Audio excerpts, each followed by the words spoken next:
Hey, it's Heidi. Welcome back to Healthy Relationships with Heidi. I am so glad that you are here, that you found me. It is by divine design. Let's be real. The internet is a big, big place. So if you found me, oh man, it is divine appointment. And I am so grateful that you are here. Welcome home. All right, today we are going to continue our conversation as we always do about what is codependency, what is toxic relationship recovery, and all things dysfunctional toxic relationships, so that ultimately we want to help you eradicate your toxic codependency cycle so that you can have the love and the life that you truly deserve, because we all deserve drama-free relationships. They are possible, believe it or not. We all deserve to have love consistently. We all deserve to know where we are at in our relationships and to get away from constant confusion, not knowing should you stay or should you go, resentment that builds up in these toxic relationships, pain, obviously, anger, frustration, overwhelm, and all of those feelings in between. And I'm here to help set you free. That is the goal. Psychological freedom so that you're not obsessing and overthinking all the time. Emotional freedom so you're not on a love roller coaster up and down constantly, so that you can take your power back and that you can root down in your worthiness. And ultimately, that is the ticket. That is the key to having the relationships that you deserve. So a lot of the times people say to me, well, Heidi, I'm not codependent, but he is. Well, she's so codependent. I mean, I'm healthy, but so what is codependency? It's two people. We're codependent on each other, and we can believe that one person is codependent and we're not. But again, you know that old saying, it takes two to tango. It really certainly applies here. So I'm going to explain some codependent dynamics. Now, the reason, again, there's confusion is because codependency is so misunderstood. Now, I've made it super, super simple over on my website, lovecoachheidi.com. I do have a free download of my book, The Attachment Personality Patterns, where I talk about the withholder, the fixer, the controller, the pleaser, all the 8 different attachment personality patterns that I've identified with 5 diagnostic criteria for each, and see where you fit in and where your partner fits in. Now, I do say diagnostic criteria, but again, I'm not operating as a psychologist or even a therapist. I'm really coaching here. So I'm not dealing in pathology. I'm dealing in patterns. You're not sick, okay? You're not broken. There's nothing wrong with you. You're functioning perfectly. All codependency is a way to function in dysfunction. But the patterns that once helped you stay safe or secure or function in that dynamic are likely now causing you a great deal of pain. And that's why it's finally time to break free from those patterns once and for all. And that's why I created the Codependency Institute and Life School, which stands for Love Yourself First Empowerment School, where we learn how to break free one step at a time.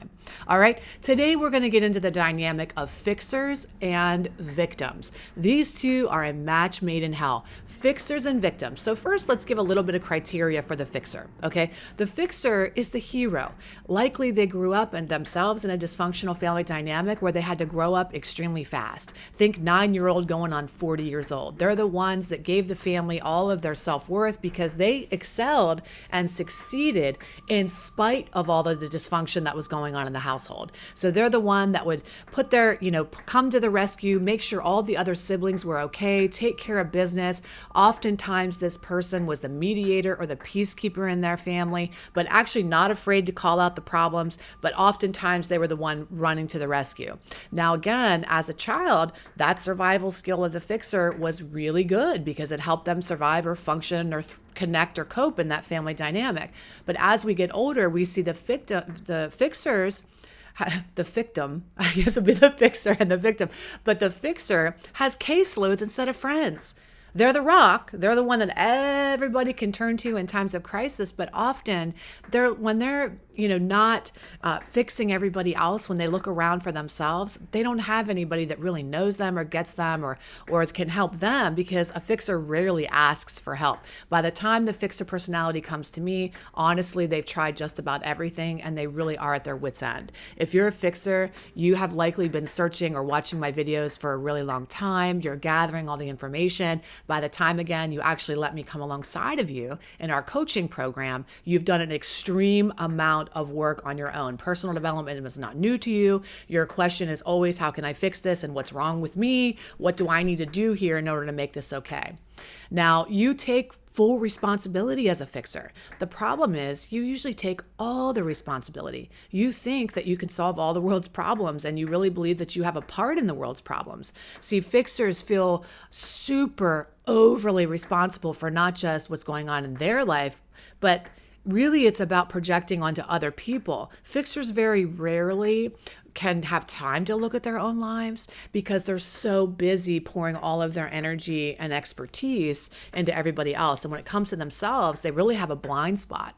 They're able to see what everybody else's problem is, but they're kind of unable to see their own part in it. And that's why it takes somebody coming alongside of a fixer to point it out. Because again, they're really good. As a fixer, you're really good at helping people. Now, that works pretty good in some circumstances, especially if you're a fixer for a living. I have a lot of doctors, a lot of nurses, a lot of people, coaches that I work with that do fixing, quote unquote, for a living. And again, we really don't fix anybody, but you know what, you get where I'm coming from. So for a living, they help other people. Where it turns terrible is in area of relationships. So now let's go over to the victim.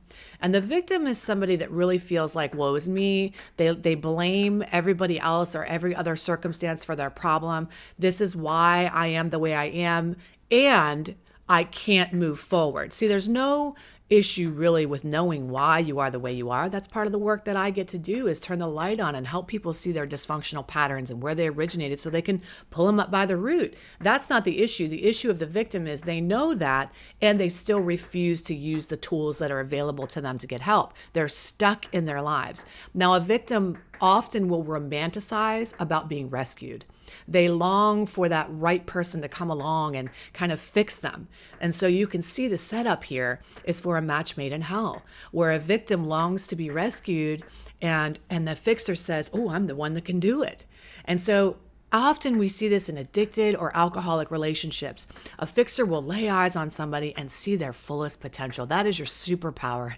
You can see the full potential in everybody. And so the victim feels, wow, seen, because often a victim feels really misunderstood. They feel like nobody really gets them. Although they fantasize about the right person really being able to help them and get them, they're also pessimistic about it because they're a victim. So remember, they're not really hopeful to see it through. They just fantasize that one day things will be different without actually taking the action and pulling the trigger to make it so. So when this first sets up and these two attract each other, they are a very good match, seemingly, because the fixer feels fulfilled. Fixers need to be needed in order to feel loved, and there's nobody more needy than somebody in peril, somebody who's alcoholic and dysfunctional, and the fixer says, man, I'm going to run to the rescue here. So at first, they get a lot of self-esteem, they get a lot of value, and the victim feels really seen and understood, and there's hope in the beginning of a relationship, right? Because we all know we get flooded with all those chemicals, neurotransmitters of well-being, the dopamine and everything else, the PA, everything sets us up, the oxytocin and bonds us and connects us. And then once it starts to wear off, we settle back into these patterns, and fixers get the shits of people not taking their advice. Eventually, a fixer will get so tired and at their wits' end, like shaking people. Can't you just see that if you do what I tell you to do, your life will be changed? And they're still hopeful, but they're starting to get resentful. And the victim feels resentful because the victim's like, well, nobody really just loves me for me. Why can't you just love me for the way I am? Why are you always trying to change me? Why are you always trying to fix me? So the thing that attracted you starts to really separate and pull you apart. And again, that resentment settles in because the victim will not follow through. They will not take your advice. And a fixer can feel really helpful because they'll have all these conversations with the victim and try to talk sense into them and logic with them and love them better and do all the things. And the victim will kind of like, yeah, and seem hopeful, but eventually, again, they're just not going to follow through. So this relationship continues to, the fixer digs in the heels and tries even harder to pull this person out of their discomfort and their pain and their tragedy, and the victim roots down in it even further. And so now we're at a total impasse, and this is usually when people call me, or they set up a consultation so that we can learn, can this relationship ever be fixed? As the fixer, can this relationship be saved, really? What needs to happen, especially in these alcoholic or addicted dynamics, to restore the peace, the sanity, the happiness, the love, the joy, and the balance to this relationship? Because again, fixers can get extremely overwhelmed, feeling like they're doing everything and the victim is just letting them do everything, okay? And fixers are, trying to want the recovery more than the actual victim does. And you're not in one in recovery. They are. So again, this is like where you need that expert help. The rain is starting to come. I'm sure you can hear it in the video. So I'm going to wrap it up here because it's a downpour. I love you. Go to lovecoachheidi.com to learn more about how to break free from these patterns once and for all. Take great care. I'll see you soon. Bye-bye.